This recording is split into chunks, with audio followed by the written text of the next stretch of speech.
बिस्मिल्लाहिर्रहमानिर्रहीम। अस्सलाम वालेकुम। मैं शकील मलिक आपकी खिदमत में हाज़िर हूँ। आम इंतखाबात 28 जनवरी 2024 तारीख का ऐलान, और किसने किया है ये ऐलान, और इसके साथ साथ इमरान खान के ख़िलाफ़ एक अहम तरीन शख्सियत वादा माफ गवाह बनने जा रही है। और जनाब आपसे बात करेंगे मियाँ नवाज शरीफ की वापसी पर उनकी गिरफ्तारी का मामला। निगरान हुकूमत ने इस हवाले से बड़ा ऐलान कर दिया है।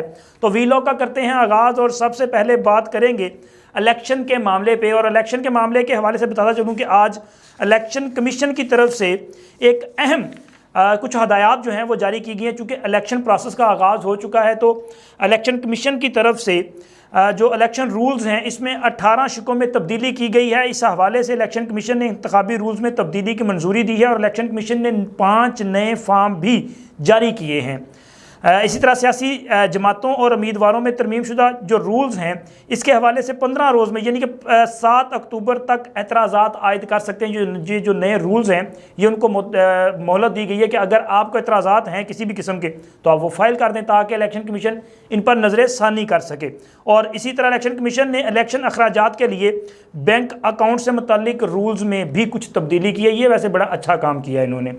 तो जनाब जो तब्दीलियाँ की गई उसके मुताबिक, तब्दील शुदा रूल्स के मुताबिक उम्मीदवारों को इंतखाबी अखराजात के लिए अलग बैंक अकाउंट खोलना होगा। इंतखाबात में हिस्सा लेने वाले उम्मीदवार का मुश्तरका बैंक अकाउंट काबिल कबूल नहीं होगा। इसी तरह उम्मीदवार इंतखाबी अखराजात का रिकॉर्ड आज खुद मुरतब करके इलेक्शन कमीशन के हवाले करने का पाबंद होगा। इसी तरह इंतखाबात से मुतल्लिक जो पटिशन्स होती हैं ये भी बड़ा ज़रूरी किया है इन्होंने, चूँकि इंतखाबात के हवाले से पटिशन चलती हैं वो कई साल चलती रहती हैं। इसमें कभी कभी दरख्वास्त गुजार और कभी कभी जिसके खिलाफ दरख्वास्त आती है वो इल्तवा लेते रहते हैं। तो इस हवाले से बड़ा अहम फैसला इन्होंने किया है कि पटिशन के लिए 1 लाख रुपए के 1 लाख रुपए के इव्ज़ जो है वो फाइल की जा सकेगी। और इसके साथ साथ अगर कोई इल्तवा मांगता है इसमें बार बार, जैसे मैं पहले आपको बताया, तो उसको 10 से 50 हज़ार रुपये जुर्माना किया जाएगा। ये इसलिए किया गया है ताकि स्पीडी ट्रायल हो। अगर जो कोई पटिशन्स आती हैं वो बर वक्त उनका फैसला किया जा सके। लोग जो हैं वो इल्तवा में छुपने की फिर कोशिश करते रहते हैं। तो इसी तरह ये भी वाज़ेह किया गया है कि ये जो जुर्माना किया जाएगा ये हुकूमती ख़जाने में जमा होगा। नए रूल्स के मुताबिक रिटर्निंग अफसरान उम्मीदवारों को डिस्ट्रिक्ट इलेक्शन कमीशन के ऑफिस में नताइज फराहम करेंगे। रात 2 बजे तक नताइज में तख़ीर पर आरओ फौरी इलेक्शन कमीशन को आगाह करेगा, और रिटर्निंग अफसर तख़ीर की वजूहात से भी इलेक्शन कमीशन को आगाह करेगा। इस तरह यह भी फैसला किया गया है कि आरओ नताइज के लिए फॉर्म 48, 47 और 49 खुद मुरतब करके सील करेगा। इलेक्शन कमीशन ने पोस्टल बैलेट के हवाले से बड़ा अहम फैसला किया है। तो इस हवाले से जो रूल्स में तब्दीली की गई है उसके मुताबिक पोस्टल बैलेट को अलग पैकेट्स में सील करके मुतलका आरओ को भेजा जाएगा। पोस्टल बैलेट जो है वो इलेक्शन डे से पहले आरओ को ना मिलने की सूरत में वोट गिनती में शुमार नहीं होंगे।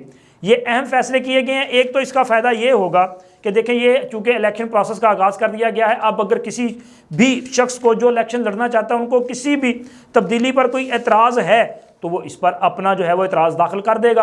इलेक्शन कमीशन उस एतराज़ का जायज़ा लेगा और उस पर फैसला कर देगा। और सबसे जो खूबसूरत तब्दीली की गई है वो पटिशन्स के हवाले से है।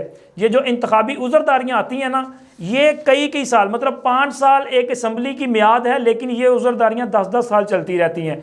और बारहा ये देखा गया है कि इन उज़रदारियों का फ़ैसला नहीं हो पाता, और जनाब लोग जो हैं वो अपनी मियाद मुकम्मल करके तमाम रात इंजॉय करके चले जाती हैं, और फिर उसके बाद वो जो उज़रदारियाँ होती हैं वो गैर मौसर हो जाती हैं। तो ये अच्छा फैसला है कि अगर वो आपने उज़रदारी फाइल करनी है तो 1 लाख रुपया भी देना पड़ेगा। और अगर कोई इल्तवा मांगेगा ना, अब जज पे प्रेशर ये होता है कि जी वो बर वक्त फैसला नहीं करते, लेकिन जज क्या करे कि जब इल्तवा मांग लिया जाएगा तो अब ये प्रेशर होगा कि फिर अगर इल्तवा मांगना तो फिर 10,000 या 50,000 रुपये बार बार करने से जुर्माना भी आयद करना पड़ सकता है।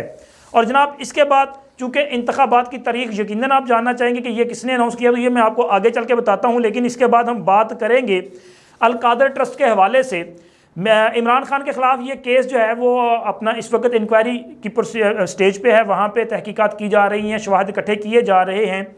और ये अल कादर ट्रस्ट जो है ये बहरिया टाउन से बड़ा लिंक करता है, चूँकि मलिक रियाज साहब ने ये जगह इमरान खान साहब और उनके अहलिया मोहतरमा को ट्रस्ट के नाम पे दी, जहाँ पे उन्होंने अल कादर यूनिवर्सिटी कायम की। अब वहाँ पे तदरीसी अमल चल रहा है या नहीं चल रहा, इसके हवाले से हतमी राय तो मेरे पास नहीं है, लेकिन जो खबरें सामने आई उसके मुताबिक तो ये है कि शायद अब वहाँ पे किसी किस्म का तदरीसी अमल जारी नहीं है, लेकिन पैसा गबन हो चुका है। यानी कि पाकिस्तान का 190 मिलियन पाउंड जो पैसा बरतानिया से आया था वो पैसा, वो क्या कहते हैं, पैसा अंदर थे हज़म, तो ये हज़म कर लिया गया है। सूरत हाल ये थी कि इस अल कादर ट्रस्ट में पैसा आता है बरतानिया से हुकूमत पाकिस्तान के पास के ये पाकिस्तान से चोरी करके पैसा वहाँ बरतानिया में ले जाया गया। जो पकड़ा गया मलक रियाज का ये पैसा था वो वापस आया, लेकिन मलक रियाज के खिलाफ सुप्रीम कोर्ट ने बहरिया कराची का एक केस था जिसमें 420 अरब रुपए का उनको जुर्माना आयद किया था और कहा था कि ये रकम आप 7 साल में मुख्तलिफ इकसात में जमा करवाएंगे सुप्रीम कोर्ट में। और सुप्रीम कोर्ट का ये भी हुक्मनामा था कि ये रकम जमा होने की सूरत में सिंध हुकूमत को दे दी जाएगी। लेकिन इमरान खान साहब ने, चूँकि वो कारीगर बड़े हैं भाई, बिजनेस वो डील करना जानते हैं, पैसा निकलवाना भी जानते हैं और खाना भी जानते हैं, तो खान साहब ने क्या किया कि ये जो 190 मिलियन पाउंड की रकम आई थी ये उन्होंने कबीना की मंजूरी के बाद ये रकम सुप्रीम कोर्ट में उस मद में जमा करवा दी जो जुर्माना हुआ था मलिक रियाज साहब को। यानी कि मलिक रियाज साहब का वो जुर्माना जो है वो हुकूमत पाकिस्तान को जो पैसा बरतानिया से मिला, जो पाकिस्तान का पैसा चोरी होके बरतानिया गया था, वही पैसा सुप्रीम कोर्ट में मलिक रियाज की जगह पे उस फंड में जमा करवा दिया गया और इसके बदले में जगह ली जेलों में अल कादर ट्रस्ट के नाम पे। और अब जनाब मलिक रियाज साहब चूंकि इसमें एक मेन फ्रीक हैं इस पूरे मामले में, तो मलिक रियाज साहब के खिलाफ अब बहरिया पेशावर में एक मुकदमा दर्ज कर लिया गया है जिसमें मलिक रियाज साहब और इनके साथ साथ दीगर लोग भी नामजद किए गए हैं। ये TMA की जानब से, TMA मिथरा की जानब से जो है ये दरख्वास्त थी और मिथरा थाना है जहाँ पे ये मुकदमा दर्ज किया गया है। अब आप ज़रा कड़ी को मिलाइएगा और समझिएगा कि मलिक रियाज के खिलाफ ये मुकदमा बहरिया पेशावर का और मामला बहरिया कराची वाला और अल कादर का, ये तीनों जो कड़ियाँ मिलाएंगे तो फिर अंदाज़ा होगा कि मलिक रियाज जब फंसेंगे तो फिर उन पर क्या दबाव आएगा, और दबाव अगर आएगा तो वो किस मुकदमे में इमरान खान के खिलाफ वादा माफ गवाह बनेंगे। क्योंकि असल मामला तो ये है, अल कादर ट्रस्ट में वो ओपन एंड शट केस है कि खान साहब ने ये ज़मीन मलिक रियाज से ली और इसके एवज़ में उनको क्या दिया, वो मलिक रियाज उनको बताएंगे कि जिसके एवज़ में क्या दिया। और अगर उनका बयान आ जाता है तो फिर इमरान खान साहब और बुशरा बीबी का बचना इंतहाई मुश्किल है। बल्कि वो मैंने बहुत सारे वीलॉग में कहा कि नामुमकिन है, तो मुझे लगता है कि नामुमकिन है, लेकिन ज़ाहिर चोरी तो इन्होंने की है और इन्होंने ना सिर्फ ये वाली बल्कि तोशा खाना की चोरी भी की है और भी बहुत सारी चोरियाँ की हैं। और ज़कात खोरी तो माशाल्लाह बड़े इत्मीनान के साथ करते हैं, बल्कि इन पर शायद इतना ज़कात को खाया है कि इन पे ज़कात जो है वैसे ही मुझे लग रहा है शायद हलाल हो गई है जिस कदर इन्होंने इसको खाया है। तो खैर अब ये इनके खिलाफ एक बड़ा केस है और मुझे ये लग रहा है कि पेशावर के इस केस में कराची के केस को देखा जाए और फिर अल कादर को, तो फिर खान साहब जो हैं वो बुरे फंस चुके हैं। और जनाब इसके बाद मैंने आपके साथ बात करनी है नवाज शरीफ साहब की गिरफ्तारी के हवाले से। चूँकि मियाँ नवाज शरीफ की वापसी का जब से ऐलान हुआ है तब से ये एक हंगामा बरपा है कि जी मियाँ नवाज शरीफ एक सज़ा याफ्ता शख्स हैं, वो इलाज करवाने के लिए बैरून मुल्क गए थे, उन्होंने एफिडेविट दिया था, बयान हल्फी दिया था, उनके भाई ने उनकी गारंटी दी थी कि वो इलाज करवा के वापस आएंगे, लेकिन वो पाकिस्तान वापस नहीं आए।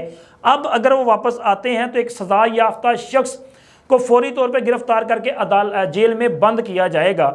अब चूँकि ये ज़ाहिर है वो एक स्टांस है ना, ये उनके जो सियासी मुखालफीन हैं वो तो यही बात करेंगे, लेकिन जो एक्चुअल पोजीशन है वो कुछ और है। यानी कि मियाँ नवाज शरीफ वतन वापसी पे अदालत का सामना करेंगे, यानी कि कानून का सामना करेंगे। और मियाँ नवाज शरीफ की अपीलें आज तक पेंडिंग है, उन अपीलों पे ज़ाहिर है वो कार्रवाई रोक दी गई थी, चूँकि अदम पैरवी की बुनियाद पर कार्रवाई रोकी थी ना। मियाँ नवाज शरीफ यहाँ पे मौजूद नहीं थे, लेकिन अगर वो आते हैं तो फिर कानून के मुताबिक कार्रवाई करेगी। और इस हवाले से निगरान हुकूमत ने एक अहम ऐलान भी जारी कर दिया है। निगरान वज़ीर इत्तलात मुर्तज़ा सोलंकी साहब ने, उनका ये कहना है कि मियाँ नवाज शरीफ यानी कि वो कहते हैं कि मियाँ नवाज शरीफ जेल की दीवारें तोड़ के या जेल तोड़ के नहीं गए थे। इसी उन्होंने कहा कि वो हुकूमत की इजाज़त से बाहर गए थे, जब वापस आएंगे तो आइन और कानून के मुताबिक सब होगा। उनका कहना था कि मियाँ नवाज शरीफ की हिफाजती ज़मानत लेकर आते हैं या नहीं लेकर आते, वो अदालत में पेश होते हैं या नहीं होते, ज़ाहिर है ये मियाँ नवाज शरीफ का पर्सनल मामला है, तो वो कहते हैं कि वो उनका मामला है, वो देखे और उनका काम, लेकिन हुकूमत ने आइन और कानून के मुताबिक चलना है। मियाँ नवाज शरीफ की वापसी पे जो कानून कहता है उसी के मुताबिक हम कार्रवाई करेंगे। यानी कि ये बड़ा बुनियादी तौर पे उन्होंने एक अच्छी बात की है। अगर मियाँ नवाज शरीफ की गिरफ्तारी ड्यू है, यानी कि उनको गिरफ्तार करना कानून के मुताबिक ज़रूरी है, तो हुकूमत गिरफ्तार करेगी और मियाँ नवाज शरीफ भी गिरफ्तारी देंगे। मियाँ नवाज शरीफ इमरान खान की तरह मेरा ख्याल है कि वो बुज़दिली का मुजाहरा नहीं करेंगे, जिस तरह इमरान खान ने उनके वारंट गिरफ्तारी जारी हुए तो उन्होंने रियासत पे हमला करना शुरू कर दिया था। उन्होंने बाकायदा तौर पे एक मिलिशिया जो है वो तैयार की थी और लोगों पे वो अपने पुलिस पे जो और दीगर अदारों पे हमलावर हो गए थे।